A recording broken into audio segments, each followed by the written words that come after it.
इसके अलावा विवेकानंद मेडिकल जो इंस्टीट्यूट है पालमपुर में, प्राइवेट हॉस्पिटल है, इन्होंने 35 बेड कमिट किए थे और आज वहां पे 9 पेशेंट एडमिशन के लिए जा चुके हैं। City care multi speciality hospital, इन्होंने 50 बेड अपना कमिट किया है, यहाँ पे 7 पेशेंट्स भेजे जा चुके हैं। सूर्या हॉस्पिटल जो रहन में है, वहां पे 20 बेड की कैपेसिटी उन्होंने कमिट की है। 2 पेशेंट इंक्लूडिंग एक हमारे गवर्नमेंट ऑफिसर है, उनको हमने वहां पे अभी एडमिशन दिला दी है। इसके अलावा एमएच पालमपुर और एमएच योल, यहाँ पे 100 बेड की कैपेसिटी है और 44 इस वक्त ऑक्यूपाइड हैं। मैं आपको बताना चाहता हूँ क्योंकि हमारे यहाँ पर एक सर्विसमैन और सर्विसमैन की जो पॉपुलेशन है जो काफ़ी है, इसीलिए ये दोनों जो फैसिलिटी एक्सक्लूसिवली जो हमारे आर्मी के लोग या एक्स जो रह चुके हैं वो पॉजिटिव आ रहे हैं, उनको यहाँ पे भेजा जा रहा है। इसके अलावा बालाजी कांगड़ा ने 40 बेडेड कैपेसिटी कमिट की है। अभी हमारे पास इतने पेशेंट्स नहीं है, तो अगर कल या आज रात को अगर इस तरह के पॉजिटिव पेशेंट्स आते हैं तो उनको वहां भेजा जाएगा। City hospital Mataur 25 bedded capacity उन्होंने कमिट कर दी है और अभी हमारे पास पेशेंट्स नहीं है वहां भेजने के लिए। इसी प्रकार पपरोला में हमने 100 बेडेड कैपेसिटी क्रिएट कर ली है, अभी हमारे पास पेशेंट्स वहां पे भेजने के लिए नहीं है। कुल मिलाकर 665 बेड की जो कैपेसिटी इस वक्त जिला कांगड़ा में है और इसमें से सिर्फ 323 ऑक्यूपाइड है। कल कई लोगों के माध्यम से, आप लोगों के माध्यम से मेरे पास एक सवाल आया था कि हमने मंडी और ऊना कुछ पेशेंट्स भेजे थे, तो मैं बताना चाहता हूं कि जो हमारे प्राइवेट हॉस्पिटल्स हैं उसमें हमको खर्चा देना पड़ता है, इसलिए ऑलरेडी जो हमारे पास गवर्नमेंट में इंफ्रास्ट्रक्चर था हमने उसको यूज किया है। और साथ ही साथ मैं आपको बताना चाहता हूं कि अन्य जिलों के लोग भी हमारे पास इस वक्त हमारे बेड्स पे हैं। इस वक्त जिला कांगड़ा में होम आइसोलेशन में 3653 लोग हैं और वैक्सीनेशन की अगर डोजेज देखी जाए तो 3,44,751 लग चुकी है, जिसमें 2,99,898 लोगों को ये डोजेज दिए गए हैं। एक जो जरूरी सूचना मैं आपके माध्यम से लोगों के बीच में पहुंचाना चाहता हूं। आपको पता होगा कि गवर्नमेंट का प्लान था कि 1 मई से 18 से 45 साल के उम्र के लोगों को वैक्सीनेशन किया जाएगा, जिसकी रजिस्ट्रेशन की जो प्रक्रिया थी 28/4/21 यानी कल से शुरू हो गई थी। लेकिन मैं इसमें बताना चाहता हूं कि अभी वैक्सीन की अवेलेबिलिटी सरकार के माध्यम से नहीं करवाई गई है, तो ये 1 मई से हम स्टार्ट नहीं कर पाएंगे। और जब भी हम स्टार्ट करते हैं, जब भी वैक्सीन की उपलब्धता हो जाती है, ये डेट आपके माध्यम से, मीडिया के माध्यम से, हमारे ऑफिसर्स के माध्यम से लोगों तक पहुंचा दी जाएगी।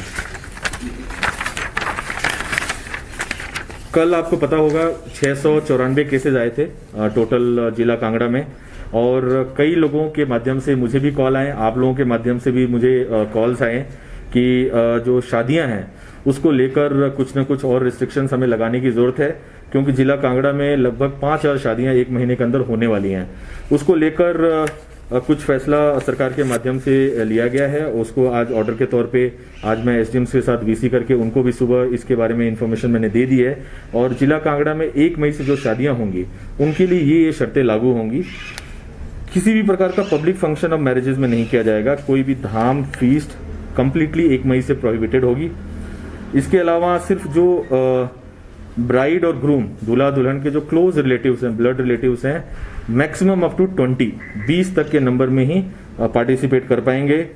और इसके अलावा जो भी ये 20 लोग होंगे उनकी लिस्ट जो है, सूची जो है, अपने प्रधान को और अपने एसडीएम को लोगों को देनी पड़ेगी और ये ऑनलाइन पोर्टल में ही लिस्ट आप अपनी लगा सकते हैं। इससे पहले जो हमने 50 की परमिशंस दी थी, दे स्टैंड कैंसल्ड और अब 20 की ही कैपेसिटी लोग इस्तेमाल कर पाएंगे। और ये जो 20 लोग पार्टिसिपेट करने वाले, इनकी इंफॉर्मेशन अपनी पंचायत को और अपने एसडीएम को ये लिस्ट देनी होगी। इसके अलावा जो इन शादियों में बाहर से लोग आएंगे, जो नॉन हिमाचली होंगे, जो बाहर से आएंगे हिमाचल से, उन लोगों को कंपल्सरली आरटीपीसीआर अपना टेस्ट करवा के आना होगा।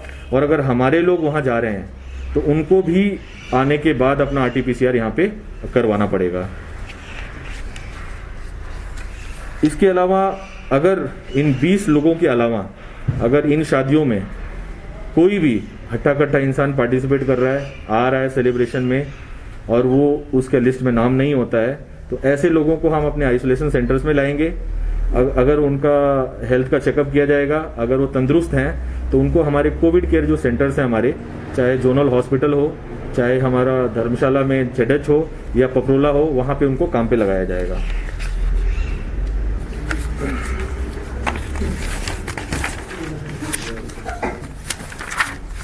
इसके अलावा जोनल हॉस्पिटल को लेकर बहुत सारी दुविधाएं आप लोगों के दिमाग में थी और कुछ कंप्लेंट्स भी आ रही थी। पिछले 48 से 72 घंटों में काफ़ी इस पे मेहनत की गई है और अभी क्या पोजीशन हमने क्या क्या ऐड किया है जोनल हॉस्पिटल में, ताकि वहाँ पे लोगों के बारे में जो इन्फॉर्मेशन है, लोगों के स्वास्थ्य का जो ध्यान है, उसको कैसे बेहतर रखा जा सके, उसके बारे में हमने कुछ एडिशंस किया, वो मैं आपके सामने शेयर करना चाहता हूँ। हमने हमारे जो वार्ड्स हैं वहाँ पे उसमें 5 LED टीवी, 5 वॉकी टॉकी, क्योंकि अंदर से बाहर इंफॉर्मेशन आने में दिक्कत होती थी, तो पुश बटन वॉकी टॉकी, और 2 फूड वार्मर अभी हमने ऑर्डर प्लेस कर दिया है, 2-3 दिन के अंदर ही लग जाएंगे। इसके अलावा आज 10 sanitation worker, 10 ward boys, 6 nurses, 5 doctor और 10 ड्राइवर की टीम जो है जोनल हॉस्पिटल के सुपुर्द कर दी गई है, जिससे आने वाले समय में जो सर्विस डिलीवरी है वो बेहतर हो सकेगी। इसके अलावा कुछ वॉलंटियर्स की टीम भी आज हमने बनाई है, जो सुबह, दोपहर और शाम को जो भोजन का वितरण है उसमें हमको मदद करने के लिए तैयार हुए हैं, ताकि गरम गरम खाना लोगों को दिया जा सके। इसके अलावा एक 24/7 एक हेल्पलाइन अब जोनल हॉस्पिटल में ही सेटअप होने जा रही है, जिसके लिए 6 लोग हमने जोनल हॉस्पिटल को दिए हैं, और ये रोजाना सुबह और शाम को हर पेशेंट का जो टेम्परेचर है, SpO2 है, वेदर वो ऑक्सीजन सपोर्ट पे है कि नहीं है, उसका जनरल कंडीशन क्या है, ये सारा का सारा शेयर किया जाएगा और कल शाम से ये इन्फॉर्मेशन आपके बीच में आनी शुरू हो जाएगी। आज क्योंकि ऑक्सीजन को लेकर भी, ऑक्सीजन सप्लाई को लेकर भी लोगों के बीच में असमंजस की स्थिति बनी रहती है। आपको पहले ही बताया कि हमने 150 सिलेंडर्स बैकअप में रखे थे, आज 46 आज दिन में हमने ऐड कर लिए हैं, 80 और पाइपलाइन में हो सकता है रात तक हमारे पास पहुंच जाएं। इसके अलावा एम्बुलेंसेज को लेकर एक असमंजस की स्थिति बनी हुई थी। पहले हमने 6 एम्बुलेंसेज ऐड किए थे, आज टोटल 10 एम्बुलेंसेज हमने सब डिविजनल स्तर पे ऐड किए हैं, ताकि चाहे वो डेड बॉडी का मूवमेंट हो, चाहे वो हमारे पेशेंट्स की मूवमेंट हो, उसको फैसिलिटेट किया जा सके। इसके अलावा जैसा कि मैंने बताया कि वॉलंटियर्स की एक 50 कमिटेड टीम आज ADC साहब जूम के माध्यम से इनके साथ बातचीत किए हैं, इनको तैयार किया गया है, और ये जो 50 वॉलंटियर्स की टीम है आने वाले समय में हमको मदद करेगी। लेकिन इस सारी लड़ाई में जो सबसे इम्पोर्टेंट चीज उभर कर सामने आई है, क्योंकि एक तरफा चल रहा था प्रशासन और सरकार के माध्यम से, अब लोगों का जो पार्टिसिपेशन है वो बढ़ने लगा है। मैं आज कुछ नाम आपके सामने पढ़ना चाहता हूं, जिन लोगों के कंट्रीब्यूशन से आने वाले समय में हो सकता है कि कोरोना के रोकथाम में हमें मदद मिले। हमने आज सुबह सारे व्यापार मंडल से आग्रह किया था कि हम अपने तरफ से एक तरफा कोई ऑर्डर नहीं करना चाहते हैं, आपको अपने कन्वीनियंस के हिसाब से जो टाइम सूटेबल होता है वो टाइम आप एग्री करें, और कल से उस टाइमिंग को शॉप्स को खोलने को और बंद करने को लेकर आप अपने स्वेच्छा से निर्णय लें और उसको इम्प्लीमेंट करें। मुझे बहुत खुशी हो रही है कि कल नगरोटा भगवान ये पहल की थी और उन्होंने जो नॉन एसेंशियल सर्विस है उसको 9 से 4 कर दिया, सुबह 9 बजे से 4 बजे तक। वहाँ पे जो प्रधान है वहाँ के व्यापार मंडल के नरेंद्र सुपैया जी, उन्होंने बहुत अच्छा कदम उठाया है, और 4 बजे के बाद 8 बजे तक उन्होंने बोला है कि रेस्टोरेंट्स खुले रहेंगे, लेकिन होम डिलीवरी के लिए खुले रहेंगे, कॉमन पब्लिक के लिए नहीं। नूरपुर में ऐसी अश्विनी सूरी जी और संजीव महाजन जी ने, इन लोगों ने डिसाइड किया सुबह 9 से 4 के लिए। पंचरुखी में सुरेश ठाकुर जी प्रधान है, वहाँ पे 8 से 2 बजे के लिए डिसाइड किया है। भवारना में तनु भारती जी हैं, उन्होंने 9 से 3 के लिए डिसाइड किया है। सुला में यशपाल जी हैं प्रधान, उन्होंने 8 से 2 बजे तक के लिए, सुबह 8 से 2 बजे तक के लिए टाइमिंग डिसाइड किया। कोतवाली बाजार में नरेंद्र जमवाल जी हैं, उन्होंने डिसाइड किया कि सुबह 10 बजे से 5 बजे तक की दुकानें खोलेंगे। बैजनाथ में अनिल शर्मा जी हैं 9 से 4। पपरोला में मनोज सूद जी हैं, इन्होंने भी 9 से 4 के लिए डिसाइड किया है। ज्वालामुखी में अनीस सूद जी हैं प्रधान, उन्होंने 9 से 5 के लिए डिसाइड किया है। मरंडा में मुकेश सूद जी हैं, उन्होंने भी 9 से 4 के लिए डिसाइड किया। दाड़ी धर्मशाला में हर्ष ओबराय जी, इन्होंने भी डिसाइड किया मिलजुल कर कि 10 से 5 बजे तक दुकान खोलेंगे। गग्गल में देवेंद्र कोहली जी हैं, उन्होंने भी 10 से 5 के लिए डिसाइड किया है।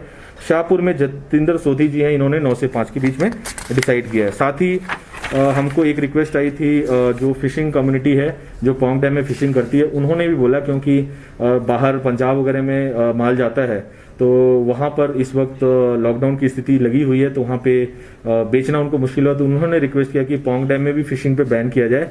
तो उसको भी हमने हमारे जो डिप्टी डायरेक्टर फिशरीज उनको आदेश कर दिया है कि आगामी आदेशों तक बंद कर दें। इसी प्रकार पैराग्लाइडिंग एसोसिएशन ने हमसे रिक्वेस्ट की कि all paragliding activity should be stop, ये भी हमने फिलहाल के लिए बंद कर दिया है। तो ये लेटेस्ट इन्फॉर्मेशन थी जिला कांगड़ा के कोविड जो मैनेजमेंट है उसको लेकर। अगर आपके मन में कोई प्रश्न है तो पूछ सकते हैं। फिशिंग पोंग डैम में बंद किया। सर होम आइसोलेशन में ज़्यादातर लोग हैं, Yes. किस तरह की व्यवस्था है? देखिए इसमें 3 टियर जो सिस्टम है वो चल रहा था। हमारा जो सब डिविजनल स्तर है वहाँ से हम हर आइसोलेटेड पेशेंट्स को पूछ रहे हैं दवाई वगैरह पहुंची कि नहीं पहुंची, और हमारी कोशिश है कि 99% लोगों तक ये पहुंच जाए। कल कांगड़ा और धर्मशाला में कुछ इशू आया था, वो मेरे ध्यान में भी लाया गया, क्योंकि जो हमारा आशा वर्कर का नेटवर्क है वो जो शहरी क्षेत्र है उसमें नहीं होता है। हमने पहले बोला था कि बीएमओस के माध्यम से किया जाएगा, अब हमें लगा कि क्योंकि नंबर ऑफ पेशेंट्स बढ़ गए हैं तो सिर्फ बीएमओ के ऑफिस से ये बात बन नहीं रही थी। तो आज हमने आदेश किए हैं कि जो हमारे टीचर्स हैं उस एरिया में उनको हम ड्यूटी पे लगाने जा रहे हैं, जो ये जो दवाई है उसका वितरण इन आइसोलेटेड होम आइसोलेटेड पेशेंट्स के तक पहुंचाएंगे। सर जो वॉलंटियर की आपने बात की तो उसमें एनजीओ शामिल है कि बहुत सारे? देखिए हम किसी एनजीओ के पर्टिकुलर नाम के हिसाब से नहीं चल रहे हैं। अगर कोई एनजीओ हमें कुछ लिस्ट अगर नाम दे देती है, अब बहुत सारे लोग हैं, एक व्हाट्सएप ग्रुप बना हुआ जिसमें मैं भी मेंबर हूं, उसमें भी लोगों ने पेशकश की थी, तो उन्होंने भी कुछ वॉलंटियर्स हमको दे रहे हैं। इसी प्रकार से बहुत सारे और ऑर्गेनाइजेशन सामने आए हैं। एक हमारा नेहरू युवा केंद्र का अपना एक वॉलंटियर का नेटवर्क है, उस नेटवर्क से भी हम कुछ लोगों को ले रहे हैं, लेकिन हम फर्स्ट कुछ लोगों को लेना चाह रहे हैं जो, क्योंकि ये जो लोग होम आइसोलेटेड है उनके लिए तो हमें इशू नहीं है। जो हमारे हॉस्पिटल्स में लोग हैं, संक्रमित हैं, क्रिटिकली इल हैं कई लोग, ऐसी स्थिति में काम करने के लिए जाना थोड़ा जोखिम भरा हुआ है, तो इसीलिए हम ऐसे वॉलंटियर्स चाहते हैं जो स्वेच्छा से वहां पे काम करना चाहें। टीकाकरण जो 18 साल से हैं उनका नहीं होगा, जो दूसरे लोगों का जिनका चल रहा है उनके लिए क्या स्थिति है? जो 45 से ऊपर हैं उनका एज इट इज जारी रहेगा। उसके लिए जो स्टॉक है वो हमारे पास है, सरकार के माध्यम से वो स्टॉक आ रहा है। लेकिन जो 18 से 45 साल के लिए वैक्सीनेशन शुरू होने वाला था उसके लिए हमारे पास स्टॉक की उपलब्धता नहीं है, और आने वाले समय में 1 मई तक ये पॉसिबल नहीं हो रहा है। हो सकता है कि उसके बाद हो। जैसे ही ये स्टॉक उपलब्ध हो जाएगा हम यहाँ से आपके माध्यम से भी लोगों तक पहुंचेंगे और जो डेट्स हैं वो निर्धारित करेंगे। सर अब जो शादियां तय हो चुकी हैं, होटल की बुकिंग हो गई है, पैकेज की बुकिंग हो गई है, और ऐसे में अगर 20 लोग कर दिए जा रहे हैं तो क्या उनकी तरफ भी ध्यान है सरकार का या प्रशासन? नहीं, बिल्कुल। हमने पिछले 7 दिनों से उन्हीं नंबर्स पे चले और हमने किसी को परेशान नहीं किया। मैं बार बार आपके माध्यम से भी लोगों से रिक्वेस्ट करता रहा कि लोग सपोर्ट करें।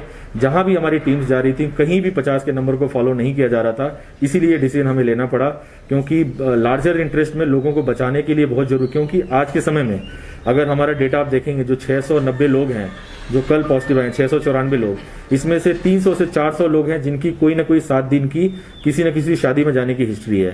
तो इस प्रकार से जो शादियां हैं कोरोना के लिए सबसे बड़ा एक कारण बन रही हैं, और अब बहुत जरूरी है कि लोग मानवीय दृष्टिकोण रखते हुए इस तरह के जो पब्लिक फंक्शन है उसको क्लोज करें और अपना भी ख्याल रखें और हमारा भी ख्याल रखें। ऐसी चीजें सामने आई है कि मैरिज सर्टिफिकेट का भी किया जाए जब उनका वीडियो पेश किया जाएगा, क्या ऐसी कोई प्लानिंग है? नहीं, देखिए मैं अभी भी बता रहा हूँ, किसी भी प्रकार का नेमिंग और शेमिंग हम नहीं करना चाहते हैं।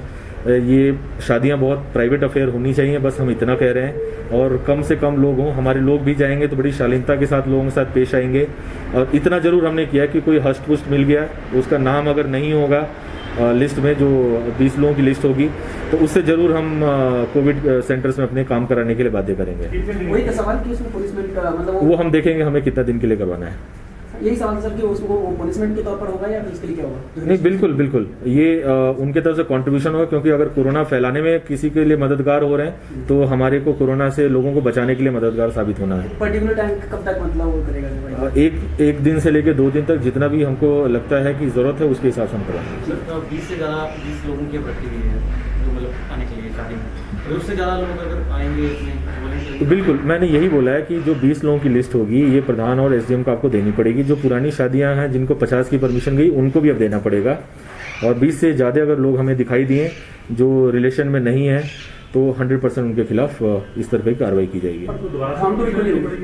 धाम बंद कर दिया गया, डीजे बंद कर दिया गया, पब्लिक सेलिब्रेशन ही बंद कर दिया गया, शादियों को प्राइवेट अफेयर रखा जाएगा, ये इस ऑर्डर में लिखा गया। नहीं, जो ऑलरेडी परमिशन ले चुके हैं वो बस अपनी लिस्ट 20 की सबमिट कर देंगे, क्योंकि हम जब चेक करने जाएंगे तो उतने ही लोग होने चाहिए जितना हमने बोला हुआ है। मेरे ख्याल से और कोई प्रश्न नहीं है तो ब्रीफिंग क्लोज कर सकते हैं। Thank you.